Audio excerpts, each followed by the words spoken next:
Yes. Assalamu alaikum wa rahmatullahi wa barakatuhu, beloved Huzur. Wa Islam. My name is Rohan Teju, and my question is, as there is a lot of evils in today's society and people are getting easily influenced, what advice can beloved Huzur give us, especially what we know, to be safe from those evils? You see, Allah Ta'ala has asked us that what are your duties? What is the purpose of your life?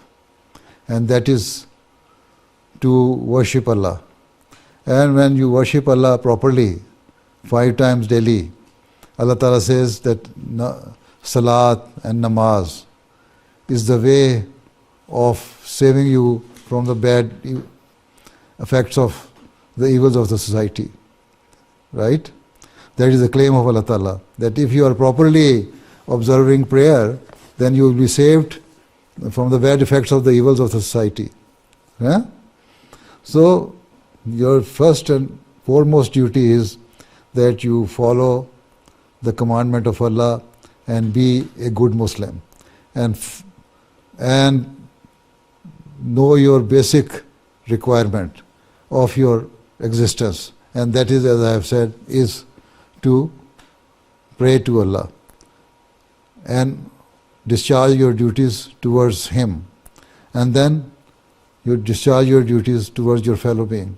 If you are pious and understand, you have good understanding of it, then you seek Allah's refuge, you seek Allah's help and beseech His help, pray fervently so that Allah Ta'ala save you from the bad effects of the evil of the society.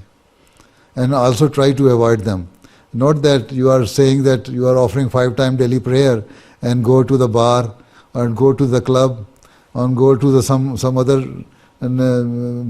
people's society who are not good in their behavior. So you will have to save yourself. Struggle hard and pray.